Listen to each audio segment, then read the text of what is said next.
eu sou Thaís Dávila e está começando a Granja na TV, sua conexão diária com o agronegócio. Depois da grande manifestação realizada na última quinta-feira, o movimento SOS Agro divulgou uma carta à população, expressando insatisfação com a medida provisória do governo federal que não atende às necessidades dos produtores rurais. Além das enchentes de maio, que causaram estragos significativos, os produtores gaúchos já enfrentavam problemas climáticos adversos nas últimas safras com a estiagem. Os organizadores do movimento entregaram também uma carta à Superintendência Federal do Ministério da Agricultura em Porto Alegre.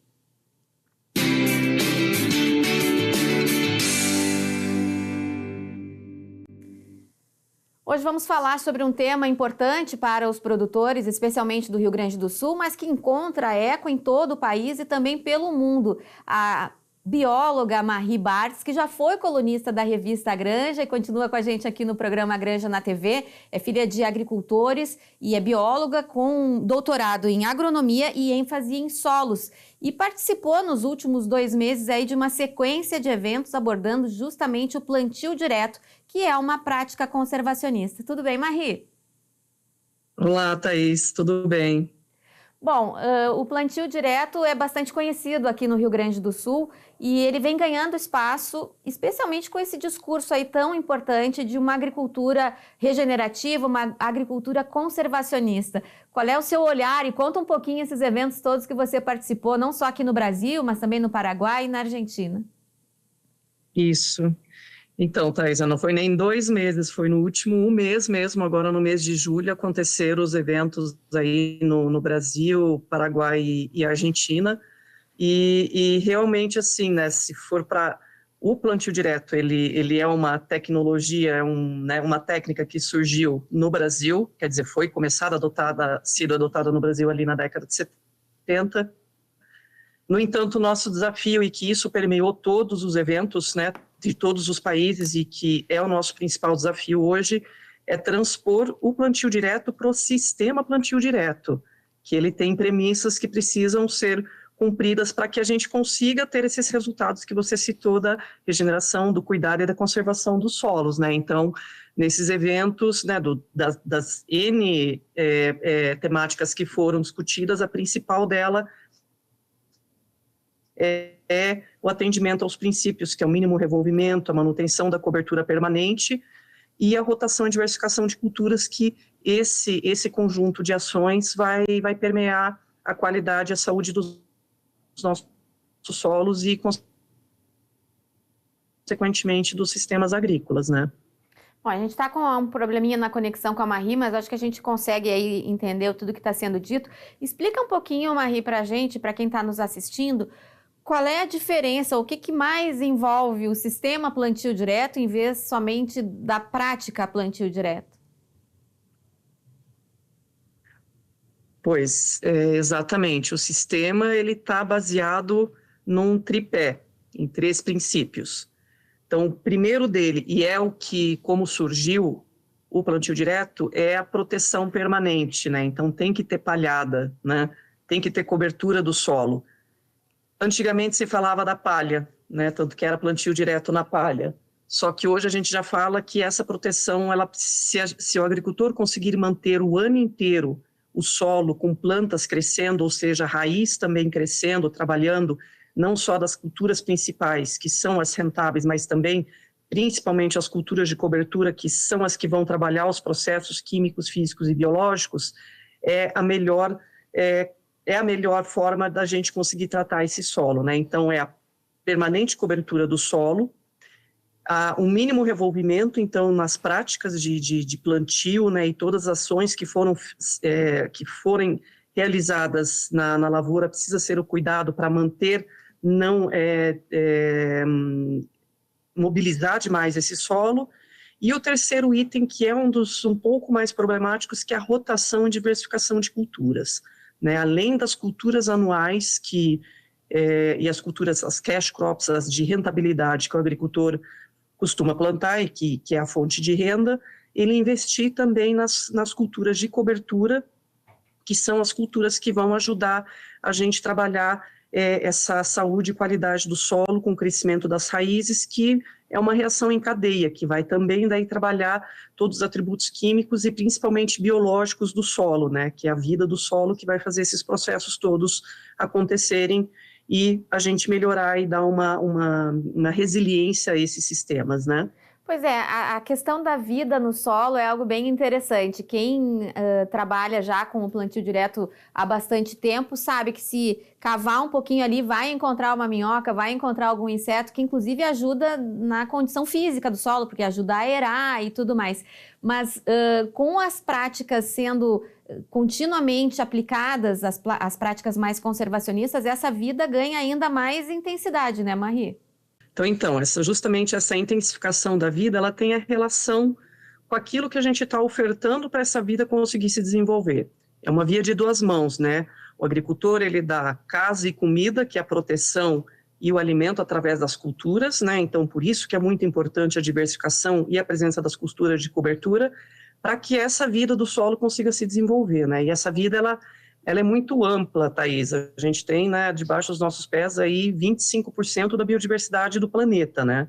Então, para que essa vida, que são micro-organismos, microfauna, mesofauna e macrofauna, que as minhocas são parte, para que eles consigam fazer o seu trabalho e desenvolver essa cadeia de interações que existe entre eles, né, que vão desde os pequenos até dos maiores, e que vão mover todos os processos físicos e químicos do solo, o agricultor, ele precisa fazer a parte dele, que é as culturas de cobertura e as culturas principais, que também todo aporte de material orgânico vai ser benéfico para essa vida do solo trabalhar em prol do sistema dele, que a gente chama dos serviços ecossistêmicos. E ao longo, né, a médio, a longo prazo, isso vai refletir em redução de insumos e de custos no manejo que o agricultor faz. Redução de custos de insumo e manejo, e pega até a questão relacionada à hora homem, hora máquina, porque se trabalha menos com a máquina nessas práticas mais conservacionistas, né, Marie? Quando a gente fala, né, do plantio direto em relação ao convencional, que tem o preparo de máquinas, né, e tudo mais, a redução é muito grande, né? Isso a gente pode dizer nas várias escalas, né? Sendo que escala média, grande escala ou comercial, a redução é de combustível e também do desgaste do maquinário, mas quando a gente vai para os pequenos produtores, tu imagina, né, hoje até não tem tanto mais tração animal, o pessoal já tem pequenos tratores e tudo mais, mas ainda assim a redução do caminhar e da quantidade de ações que ele precisa fazer é reduzida, né? Isso quando a gente fala em preparo do solo, mas dependendo como você...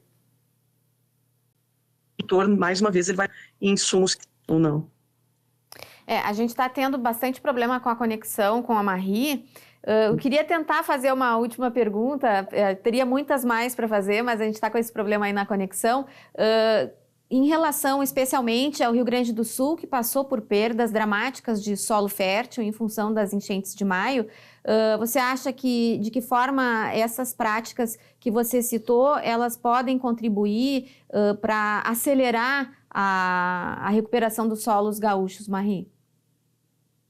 Bom, Thaís, eu acho que o uso das práticas que, né, já é um consenso no Brasil, que o sistema plantio direto é uma forma da gente manter os nossos solos, eu acho que elas são essenciais, né? Então, acho que requer um bom planejamento, incentivo dos agricultores na adoção desse sistema de uma forma que eles consigam adotar e recuperar, tentar recuperar, né, esses solos que, do ponto de vista, vai ser um processo que vai ser essencial para a gente tentar amenizar um pouco esse impacto que ocorreu no Rio Grande do Sul. Tá certo. Bom, Marie, eu vou pedir que você volte outras vezes aqui no programa, tem muito assunto para a gente conversar, tinha muitas perguntas mais para fazer, mas realmente a conexão está bastante instável e fica já o convite para uma próxima. Marie fica aí em Portugal, fica viajando também para as palestras, hoje está no Brasil, mas assim que possível a gente queria retomar esse contato e conversar mais uma vez, você que já tem essa história aí com a Granja, antes na revista, agora aqui fazendo uma história com a gente no programa Granja na TV. Muito obrigada. Obrigada, Thaís. A gente fica aí à disposição. Tá certo. Até a próxima. Até. O programa Granja na TV faz um rápido intervalo. Em seguidinha a gente volta com mais informações. Até já.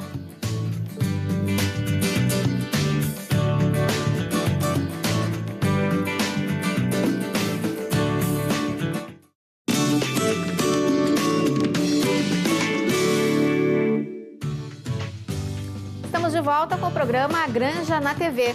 E o nosso assunto agora é sustentabilidade. Temos toda terça-feira com a gente o Domingos Velho Lopes, que é diretor, vice-presidente da Farsul, e um dos nomes fortes quando o assunto é sustentabilidade e meio ambiente para o Rio Grande do Sul e para o agronegócio. Vamos saber o que o Domingos traz para a gente de novidades sobre esse segmento nessa semana.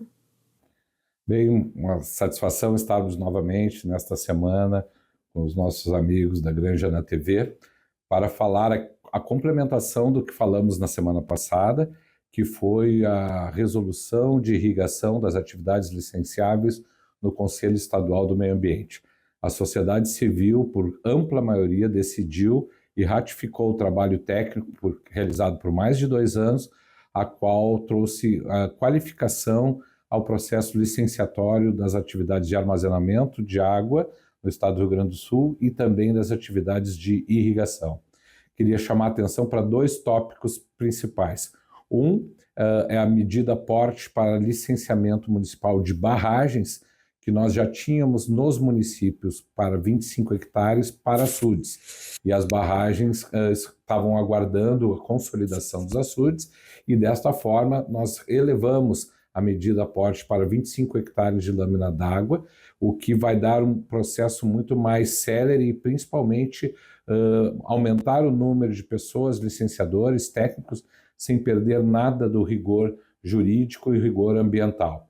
Então esta é uma grande vitória, além dos equipamentos que foi confirmado que os equipamentos, cita-se principalmente pivôs centrais, não são mais passíveis de licenciamento do estado do Rio Grande do Sul, que são implementos como qualquer outro implemento do setor agropecuário. Então foram 2 grandes vitórias na resolução e ficamos extremamente contentes porque foi uma visão do Conselho Estadual do Meio Ambiente. Foi uma minuta construída quase que unânime e isso nos traz muito conforto e segurança para não só o meio ambiente, como também para o produtor rural.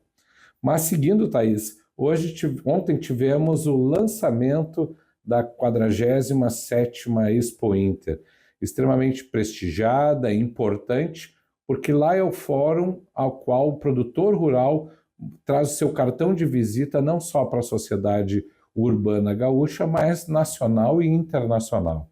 E lá teremos vários trabalhos, várias pesquisas, interação entre os produtores, o meio rural e o meio urbano, para trazer um pouco daquilo que nós realizamos e principalmente que é o orgulho do estado do Rio Grande do Sul, que é o caráter da união do meio rural com o meio urbano.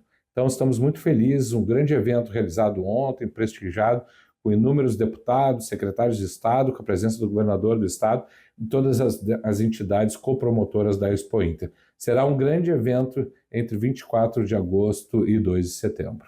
E é um fórum para discussão de questões relacionadas ao meio ambiente cada vez mais, né, Domingos? Não existe atividade agro-silvopastoril sem considerar o tripé da sustentabilidade, o ganho social e o ganho econômico. E a Expo Inter é sim, faz tempo e segue a interação entre o meio ambiente e o meio produtivo. Então lá estaremos com várias pautas trabalhando esta questão, a agricultura de baixo carbono, que é modelo internacional criada no estado do Rio Grande do Sul, a questão também da interação das propriedades com a reconstrução pós-enchentes e essa análise e olho clínico da questão ambiental, a questão da armazenagem de carbono no solo, nas águas, a questão das águas, a despoluição das águas, porque o meio rural tem que ser desmitificado, porque nós não temos problema nos córregos e principalmente nos cursos d'água na zona rural. Temos problemas que têm que ser enfrentados muito mais no meio urbano. Então esse tipo de atividade é que nós estaremos lá junto com a sociedade gaúcha, a sociedade pensante, junto aos órgãos públicos e privados, para a construção de pautas construtivas do desenvolvimento sustentável do estado do Rio Grande do Sul. Voltando um pouquinho ao teu primeiro tema sobre a resolução, muda alguma coisa a partir de agora para o que o produtor precisa fazer, os documentos que ele precisa apresentar a partir da nova resolução? O que aconteceu foi que nós fizemos uma revisão das atividades licenciáveis e adaptações para que houvesse os convênios com os municípios, aumentando o número de técnicos licenciadores. porque, como sabem, a FEPAM, o órgão do Estado, ela tem um número de pessoas que podem licenciar atividade de irrigação.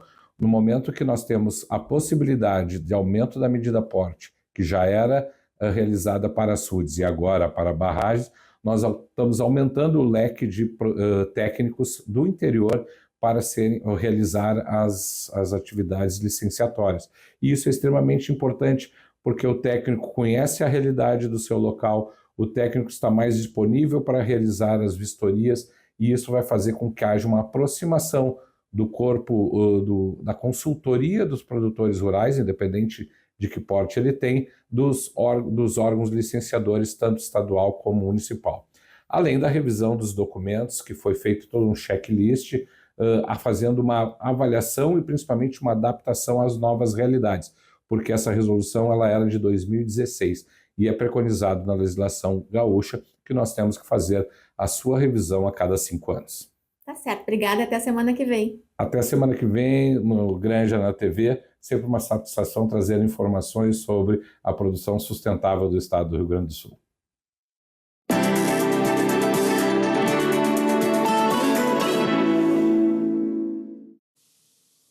E agora vamos diretamente para a Alemanha conversar com o Leandro Mariani Mitman.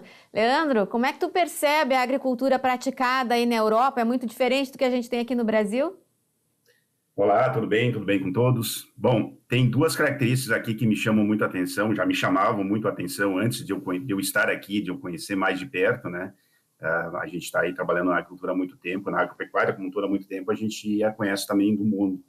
A característica que mais me chamou sempre a atenção aqui é a questão da Europa, da União Europeia, das agriculturas dos 28 países que integram a União Europeia, estarem em conjunto, vamos dizer assim. Elas são regidas, as políticas são regidas pela política agrícola comum, só para dar um nome bem exato, política agrícola comum, que é a PAC, né, que foi estabelecida assim décadas atrás, mais precisamente lá em 62, até antes de surgir a União Europeia, que ela surgiu lá em 93, até antes do euro, que foi em 99, com a preocupação dos europeus em fornecer alimento, em gerar alimentos para todos os países europeus, né? Só a constar, dar um contexto rápido aqui, em 62 não eram nem 20 anos após a Segunda Guerra Mundial, né? Que houve toda aquela destruição. Eles têm essa política agrícola comum, onde, como eu disse, há verbas, financiamentos, há subsídios que são generalizados para esses 28 países, assim. E aí, é claro, se respeita algumas particularidades locais, seja a cultura francesa, a italiana, da Ucrânia, enfim, mas, de uma maneira geral, os incentivos, algumas legislações, elas são para toda essa Europa, né, para todos esses 28 países, as 28 agriculturas, né. Essa é algo que sempre me chamou a atenção. Tem uma outra situação que me chama muita atenção também, que é uma agricultura de uma predominância familiar. A gente aí do Rio Grande do Sul, Santa Catarina, Paraná, a gente, digamos, é fácil de entender como é que funciona aqui. Eu fui pesquisar alguns dados aqui. A média é de 16 hectares, a propriedade tem uma média de 16 hectares, sendo que 66%, portanto, 2/3, tem menos de 5 hectares. Ou seja, é uma agricultura familiar e ela, digamos assim, ela precisa realmente de algumas proteções assim para ela funcionar, senão ela sofre muito, ela tem que estar em conjunto, vamos dizer assim, para gerar alimentos para os europeus e também para as exportações, né? Lembrar que são 500 milhões de consumidores que tem nessa agricultura aí, digamos assim, a principal fonte de produção de alimentos, né? Então são duas características, ela funciona em conjunto, inclusive com financiamentos, com políticas, com incentivos a jovens. Ela não é dividida, assim, a França tem a política dela, a Itália tem a dela, a portuguesa não, ela trabalha em conjunto. E até porque isso é importante ter essa união, né, Leandro, porque é muito picado, é diferente aqui, um Rio Grande do Sul já tem quase dois países aí de produção na Europa. Não, exatamente isso. Eles, digamos assim, eles estabeleceram essa união, que depois chegou a ser entre os países, né, a partir do momento que se criou até uma moeda comum, E é algo que funcionou muito, muito bem. Para você ter uma ideia, eu estava pesquisando aqui, em 62, as famílias aqui gastavam 22% da renda familiar em comida. E agora mais recentemente, chega a 11%, ou seja, caiu pela metade, né? Claro que não é só exatamente uma situação dessa política agrícola comum, né? Tem a ver com tecnologias, com maquinário, com insumos. Mas isso é uma boa explicação assim de como eles trabalham aqui. A constar que os europeus, por uma questão bem histórica, eles têm uma grande preocupação com esses problemas macro, assim, envolvendo guerra, envolvendo algum conflito, pode ser generalizado, envolvendo falta de insumos.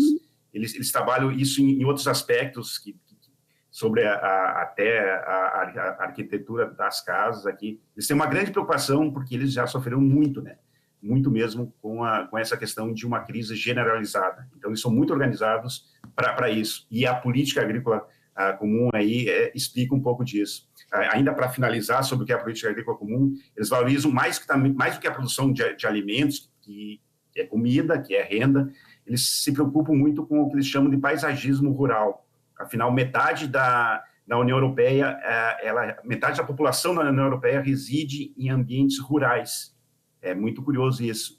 E eles preservam muito. Isso não é difícil de imaginar, mesmo que quem nunca esteve na Europa deve lembrar das imagens daquelas cidadezinhas pequenas, aquelas casas brancas com os telhados bem verticais em meio a um ambiente verde de floresta. Eles valorizam muito essa questão do meio rural, dele se manter, dele ser autossustentável, das pessoas continuarem morando ali para manter essas cidades funcionando, né? Pois é uma questão também importante, a gente sempre fazendo um paralelo aqui com a nossa realidade aqui do Brasil, especialmente aqui do Rio Grande do Sul. Há algum tempo, o tema de sucessão rural era muito discutido aqui no Rio Grande do Sul. Parece que com a entrada de novas tecnologias, essa coisa foi se pacificando, ainda preocupa, mas a gente percebe o jovem brasileiro um pouco ainda mais, né, do que antes, voltado a permanecer na produção. E aí na Europa, porque a gente já sabe que a população na Europa é um pouco mais velha, né? Como é que está essa questão? Você chegou a fazer esse levantamento aí nos seus estudos europeus? Sim. Esse digamos assim, eu vou dar uma ideia, digamos assim, um tanto superficial agora, mas eu quero voltar a esse tema especificamente, porque é assustador aqui a preocupação deles com a sucessão familiar. Eu estava vendo os dados aqui, por exemplo, deixa eu ver onde é que está o meu número aqui mais especificamente. Há uma estimação, a população rural, ela não tem, digamos assim, os donos das propriedades, eles não estão conseguindo formar sucessores. Os jovens, eles preferem, digamos, eles não gostam muito, eles não têm preferência por esse trabalho digamos assim, que não tem expediente. É uma coisa um tanto óbvia, assim, que uma fábrica de qualquer produto, ela é desligada na sexta-feira e ela é ligada na segunda-feira. Isso não acontece numa propriedade rural. Esse é o grande problema que eles estão enfrentando aqui, é um dos grandes problemas, assim. Isso eu quero até trazer num próximo programa, aí, bem especificamente sobre isso, assim. A população acima de 50 e 60 anos, assim, é assustadora. Por exemplo, abaixo de 35 anos, são só 6%, digamos assim, dos empreendedores rurais, assim, tem menos de 35 anos. Imagina. É um negócio que eles estão sofrendo muito, e a gente quer trazer isso até diante de um contexto aí de como é que o Brasil pode se beneficiar disso. Tá certo. Bom, Leandro, a gente tem assunto pela frente, mas ainda bem que a gente tem espaço aqui no programa Granja na TV, toda segunda e quarta-feira. O Leandro entra com a gente aí para um comentário e trazendo novas informações sobre a realidade da União Europeia e fazendo sempre essa conexão com o agro brasileiro que você conhece tanto, né, Leandro? Obrigada por hoje. Muito obrigado. Até o próximo assunto aí. Tá certo. Muito obrigada. E o programa Granja na TV fica por aqui. A gente volta amanhã com muito mais informações sobre o agro. Até lá!